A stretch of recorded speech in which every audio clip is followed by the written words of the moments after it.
A gente está vendo aí exatamente o chaveamento. Ó. O Santos vai pegar o Independente, depois nas quartas de final pega mais uma equipe argentina se passar. O Grêmio passando pelos Estudiantes vai pegar o Atlético Tucumã ou pega o Atlético Nacional da Colômbia.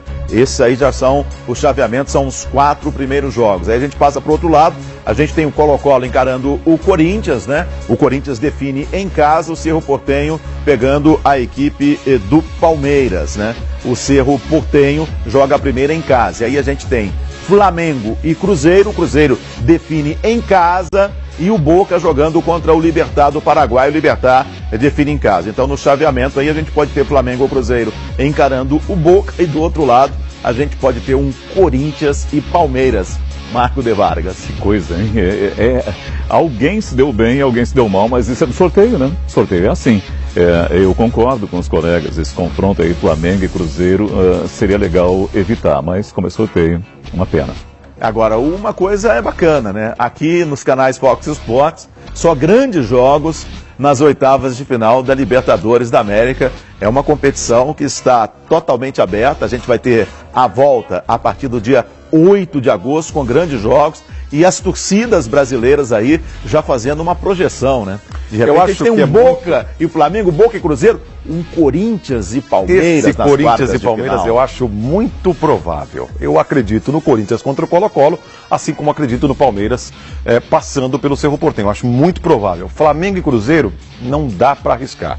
O Flamengo é líder do Campeonato Brasileiro, o time está jogando muito certinho, mas o Cruzeiro também, sob o comando do técnico Mano Menezes, é um time que sabe jogar esse tipo de competição. Final da Copa Independentemente da tradição, os times fizeram a final da Copa do Brasil no ano passado e a decisão foi nos pênaltis. Eu acho que não dá para arriscar nada em termos de favoritismo nesse duelo. Agora, eu acho que Corinthians e Palmeiras devem se enfrentar nas quartas de final, acho que os dois passam. E fazendo uma análise, o Grêmio pode pegar o Santos, né, do lado de cá, pode pegar o Santos nas quartas de final, né? Na semifinal, melhor dizendo. E aí o Grêmio só pegaria Flamengo, Cruzeiro, Corinthians e Palmeiras na final. Grêmio ou Santos. O Grêmio decidiria fora contra o Palmeiras. Mas o Grêmio é mais time. Vai ter que enfrentar uma tradição muito forte que o Estudiantes tem na Libertadores. Mas se comparar com outros duelos, dá para passar. Aí depois tem Tucumã ou Atlético Nacional. Nada é fácil em Libertadores, mas se comparar com a possibilidade de pegar Boca, de pegar Corinthians ou Palmeiras, acho que o Grêmio, que já caiu na fase de grupos num grupo tranquilo, com Cerro Porteño, Defensor e Monagas, também foi bem nesse sorteio e tem um caminho razoável para tentar o bicampeonato. Tem essa. Sim, é. É esse aí também. Quer dizer, o Grêmio só vai... O Grêmio tem que torcer para o Palmeiras cair. Porque aí a final o Grêmio faz em casa. Neste momento, o Palmeiras passando, o Palmeiras faz a final em casa. Se o Palmeiras cair ao longo da estrada aí, se ficar à beira do caminho, o Grêmio chegando na final tem a definição em casa, Eugênio. Agora você imagina, voltando a essa situação do Corinthians e Palmeiras, né? É um jogo que tem trazido muito trauma para os palmeirenses, né? Nos últimos anos. Esse ano especificamente, final do Campeonato Paulista, jogo do Campeonato Brasileiro, é a chance que o Palmeiras tem de virar essa página, eliminar o Corinthians da Libertadores, se vier a acontecer, né? Pode acontecer, eu acho que tem uma enorme chance de acontecer esse encontro nas quartas de final, do Palmeiras virar essa página, dar o troco e eliminar o Corinthians da Libertadores. Olha, já estou aqui esfregando as mãos, imaginando esse duelo, hein? Que pode acontecer. E se tivermos o confronto entre Palmeiras e Corinthians nas quartas de final, o Palmeiras define em casa. Palmeiras sempre define em casa. E o Cruzeiro, se o Cruzeiro acabar passando pelo Flamengo e pegar um Boca, o Cruzeiro define também em casa. Só contra o Libertad, que decidiria fora de casa, porque o Libertad fez a terceira melhor campanha da fase de grupos. E se for o contrário, né, o Flamengo de repente pegando um Boca, o Flamengo vai decidir em casa. A gente já está fazendo as projeções aí com relação às quartas de final, já que você está vendo aí os jogos das oitavas de final nesse sorteio da Conmebol Libertadores, que você está acompanhando aqui no Fox Sports, que é a casa da Libertadores da América. Olha, Théo, tirando o duelo brasileiro, que eu acho que está em aberto, muito difícil a gente apontar um favorito, eu acho que o Santos pegou o adversário mais difícil. O Santos pega um Independente muito forte, é um time com muita tradição nessa competição e que vive um bom momento. e que vai dar tudo para se classificar contra o Santos, que não está bem. A gente sabe como o time vem tropeçando no Campeonato Brasileiro. É claro que tem a parada para a Copa do Mundo e muita coisa pode mudar. Jogador que chega, jogador que vai, técnico que vai embora, ou que, né, a gente nunca sabe o que vai acontecer. Mas se a gente projetar, o Grêmio pegou o Estudiantes, que também é difícil, mas é menos difícil hoje para mim do que o Independente. O Corinthians pegou o Colo-Colo, mais tranquilo. Palmeiras o Cerro, mais tranquilo. Né? Então, se você pegar, tirando o Flamengo e Cruzeiro, que vão se enfrentar, que é duríssimo, o mais difícil é o Santos, que, repito, tem que passar por Independente e depois por River ou Racing. Que pedreira, amigo. Difícil a vida do Santos. E esse confronto entre os argentinos também é muito difícil da gente apontar um favorito entre Racing e River Plate. Sinceramente, não vejo. Nem para o Racing, nem para o River. Acho um confronto absolutamente aberto, um jogão também que a gente vai acompanhar nessas oitavas de final da Libertadores. Ó, uma informação oficial, a Recopa vai ser disputada em fevereiro, continua com o mesmo sistema, 2 jogos, ida e volta, e a partir de 2019, a Libertadores da América vai ter a sua final em apenas um jogo, em um local a ser definido. Isso acaba de ser confirmado pelo Frederico Nantes, o brasileiro, que é o diretor de competição de clubes da Confederação Sul-Americana de Futebol. A gente está falando sobre os brasileiros, mas é verdade o que o Silva falou, a gente tem aí confrontos entre argentinos pesados também, né? Do lado da chave do Grêmio com o Santos ali, temos 5 argentinos. Então, é a parte argentina e do outro lado a parte brasileira. Então, caíram 2 brasileiros em meio aos argentinos, casca grossa, e aí o torcedor do Grêmio já está de forma mirabolante aqui, imaginando como é que vai ser o futuro. E projetando um futuro, pensa em fazer uma semifinal com o River. Bom, vamos analisar então a situação dos brasileiros, time por time.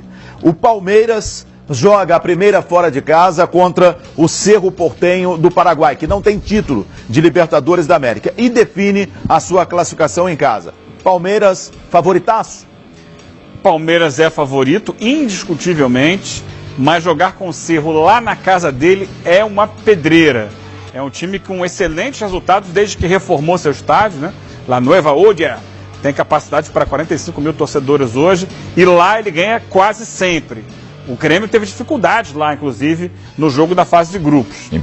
Empatou, não conseguiu a vitória. E foi um jogo muito difícil, não fluiu o jogo do Grêmio. E o Palmeiras tem a questão de que não está conseguindo ser tão vencedor jogando em casa. Então seria bom para ele ter um bom resultado fora. Mas é óbvio que, olhando no geral, é muito mais tímido que o Cerro Porteño. O Palmeiras, nesse sorteio, Silva, já pulou aí 10 casinhas para chegar nas quartas de final em cima do Cerro? Eu acho o favorito. Eu acho que esse confronto Palmeiras e Corinthians está desenhado para as quartas de final. Não vejo o Colo-Colo eliminando o Corinthians. Colo-Colo se classificou, o Eugênio lembrou aqui, daquele jogo de compadres, né, contra o Atlético Nacional. Eu acho que o Colo-Colo não passa pelo Corinthians e o Palmeiras, se de repente perder o jogo lá em Assunção, suponhamos 1-0, 2-1, eu acho que decide em casa o Cerro, até porque contra o Grêmio foi muito mal, jogando em Porto Alegre, foi goleado, o Grêmio atropelou. Claro, o Grêmio é um time, o Palmeiras é outro, mas eu acho que o Palmeiras, decidindo em casa, passa pelo Cerro Porteño. Está desenhadinho na minha cabeça esse Palmeiras e Corinthians nas quartas de final. Não creio em nenhum dos dois deixando a Libertadores nas oitavas, viu, Theo? Marco de Vargas, é rede para o Palmeiras em cima do Cerro Porteño? Acho que sim, o Palmeiras, tudo bem, a gente tem que ter calma. Estamos aqui ouriçados, somos coteiros, a gente quer ver a coisa acontecer, mas a gente vai ter mais de um mês para essa coisa acontecer. Tem bastante tempo até lá. Em tese, sim, o Palmeiras é bem favorito, o Corinthians também é favorito contra o Colo-Colo. Se deu bem nesse sorteio o Corinthians, por esse aspecto, pelo adversário da fase oitava de final. Eu concordo com o Eugênio, o Colo-Colo é um adversário que é plenamente batível pelo time brasileiro. Até lá o Corinthians vai se arrumar, creio eu. Mas... Tem o Valdívia o Colo-Colo, né? Tem o Valdívia. É um confronto interessante também por esse aspecto. Valdívia. Mas eu não coloco a mão no fogo nunca em Libertadores América. É franco favorito, tem 10 casinhas. Você é um cara otimista, colocar essas 10 casinhas eu coloco até umas 15 pro Palmeiras. Caramba. Eu acho que aí é água de salsicha. Eu acho a Libertadores uma competição, acho que a palavra é traiçoeira. Ela é traiçoeira, ela traz esses elementos. A gente aponta aqui, tá vislumbrando uma grande ou 2 grandes jogos entre Corinthians e Palmeiras nas quartas de final. Pode ser que isso não aconteça, tudo na teoria. A Libertadores é traiçoeira, mas eu acho que nesse caso vai se desenhar um duelo brasileiro nas quartas de final. Eu só lamento, Theo, eu queria muito que o Flamengo pegasse um adversário não brasileiro, para a gente ter a chance de ter 6, de repente, 6 brasileiros nas quartas de final. Aí seria demais. Só um detalhe. Um vai ficar pelo caminho, pelo menos. Um detalhe, Theo, sobre o Cerro Porteño, destacar que, e é importante isso, teremos árbitro de vídeo, né? É importante, porque o Cerro deu uma sorte danada, time paraguaio, deu uma sorte danada na primeira fase, teve gol em impedimento, que foi gol de vitória, teve pênalti não marcado a favor do Grêmio naquela partida, teve 3 ou 4 situações. Como vai ter árbitro de vídeo, a gente respira um pouco aliviado. Olha esse confronto aí, Flamengo e Cruzeiro. Que confronto, E aí? hein? E aí, Léo? Tudo em aberto, tudo em aberto. O Flamengo vive um grande momento, o Cruzeiro também. A gente tem que esperar para ver, porque assim, vai começar agora a Copa do Mundo. Quando acabar a Copa do Mundo, logo na quarta-feira seguinte, na terça, já tem Sul-Americana. Aí você tem 2 semanas até voltar a Copa do Brasil e Libertadores.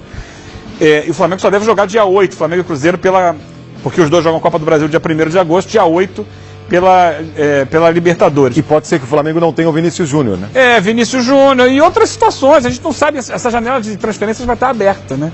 Mas assim, é um duelo gigante, para mim, o grande desafio das oitavas de final para ambos os times. E vejo o Flamengo nessa situação.